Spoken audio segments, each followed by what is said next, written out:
Hey everybody, John here from Hacking Music. I am so honored that you've carved out part of your day to be together and work on hacking music. So in this episode, we're going to talk about interesting versus important, or I versus I.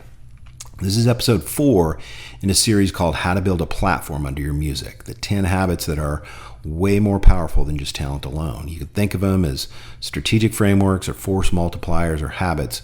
Whatever you want to call them is cool, but know that these are the chain of beliefs that all headliner level artists work from on a day-to-day level.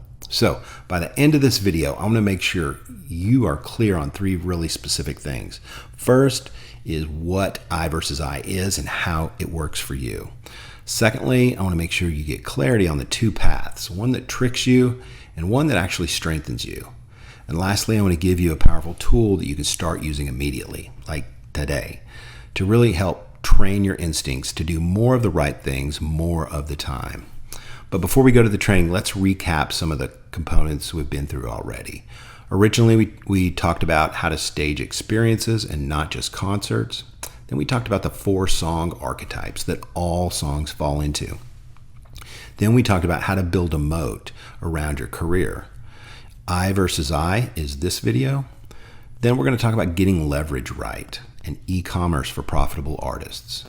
Then how to build teams that win, followed by creative differentiation and leaders and feeders. These are some of the elements that make up the How to Build a Platform Under Your Music series. This is the vitamin D of headliner thoroughbred level artists. All right, so let's go to the training. Let's back up and give some context and ask the question, what is the world we are living in? We know that it's noisier than ever. 70,000 songs are released each day, and artists get tricked and beat up at pretty much every step along the way. We use the term patty cake entrepreneurs, where they play patty cake, right? They may look busy, they may act busy, they're reading all the blogs, listening to the podcasts, going to events. Maybe they've won some faux awards, like a top 10 song out of Montana. And really, entire industries are built up around this, making sure that artists are chasing others' kites rather than flying their own kites. And that's exactly where the industry wants to keep you, chasing kites. Hacking Music wants to keep you flying kites. Big difference. So you can think of the song Candy by Gavin DeGraw. Can't survive on candy. We all know that it's impossible to try to get healthy by eating a diet of Skittles. But unfortunately, that's exactly where many artists find themselves, trying to survive on candy. What we're talking about today is something almost all artists get wrong. Developing artists at the bottom always get this wrong. Deploying artists in the middle start to figure it out and start to put some things in place. Dominating artists at the top always operate and work from this consistently. So the tool I want to give you is this. It's a simple question that you will ask yourself and use dozens of times every day. And that's this. Is this something interesting or is it something important? Is what I'm considering doing interesting?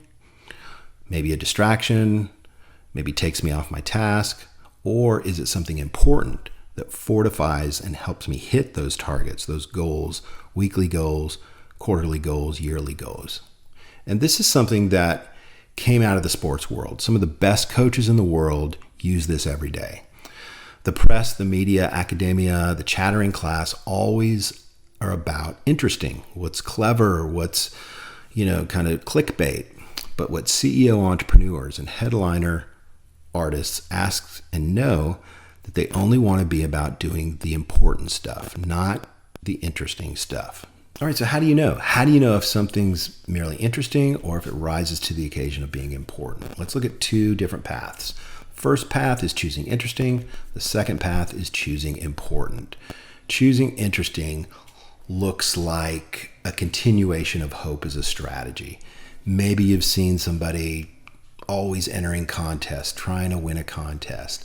We call this the label, lottery, and luck mindset, to where you're trying to do all the right things to get somebody else to put you in the game rather than putting yourself in the game. Maybe you know somebody like that. Often this looks like blaming another company. or asking permission from an industry that's really not interested in your health and profitability.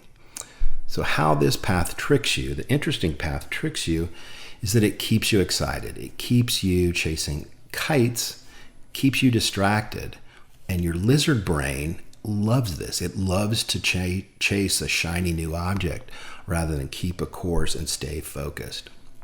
The net here is that it keeps lazy artists distracted, frustrated, and broke. It's not where we want to be.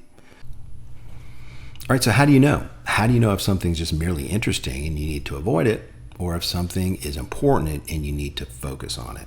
So let's look at two different paths to answer that question. The first is choosing interesting. The second is choosing important. So choosing interesting, what does that look like on a day-to-day level? Maybe you've seen some people who are stuck in hope as a strategy. Maybe they're always trying to win a singing contest on TV. We call this the label, lottery, and luck mindset, doing all the right things to get somebody else to pick you and ask you to the dance. Maybe you know somebody like this. Another way this shows up is in blaming. Maybe you're angry at the big companies or angry at Spotify for their success and your lack of traction. Maybe you know somebody like this. Another way this shows up is people asking for permission from the industry. When the industry really isn't interested in your health or your profitability. Those are a couple of ways that it shows up. Maybe you know some people who personify each of those. And how this tricks you is really interesting because it keeps you excited. It keeps you chasing shiny objects. We call them other people's kites rather than flying your own kites. And the reality is that your lizard brain actually loves this. It thrives on this. This is the drug part of your brain that gets distracted and loves to be distracted.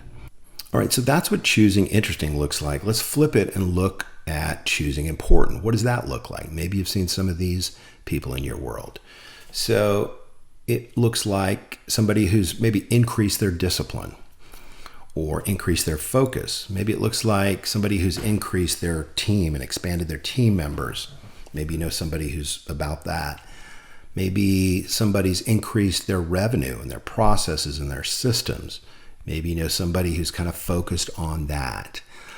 Either way, it strengthens something very important. And we do this in the training to where we map out our weekly task, our quarterly task, and our yearly task. We call them Super Bowls. And the net takeaway here for important tasks is that everything is aligned towards winning your Super Bowl. You're not easily taken off path because you're asking a really simple question. Does this allow me to hit that Super Bowl, or does it distract me from it? All right, so using I versus I consistently every day pushes artists into new worlds. We talked about the three gears of developing, deploying, and dominating artists. These are the three gears that all artists move throughout their career. And this tool allows you to kind of jump those gears. If you're a developing artist, it pushes you into a deploying tier. If you're a deploying artist, it pushes you closer to a dominating tier. So, to summarize, you have high-value tasks each week, each quarter, each year that we go through much deeper on the Hacking Music training. And this tool of I versus I helps you hit that target. Each day as you're facing hundreds of decisions, you will ask yourself, does this decision move me towards my Super Bowl, that thing I set out for my quarter or my year? And if so, it's important. And if it doesn't, it is merely interesting. So these are the two paths that I want to make sure you know as you begin to use this I versus I tool. It really is an essential habit that is more powerful than talent alone. Sure, you want to be talented. Sure, you want to write great songs. Sure, you want to create great experiences for your fans. But this is the thing that strengthens, supports, and sells the music and the experiences you create. So to review, we talked about what I versus I is and how it works. We talked about the two paths, one that tricks you and one that strengthens you as you build your career. And we talked about a decision-making tool that you could start using immediately. So I want you to start using this today to really help you to do more of the right things more of the time. So I hope this helps you. I hope this strengthens you. And I can't wait to see you put points on the board in a smarter, faster fashion. We'll see you next time.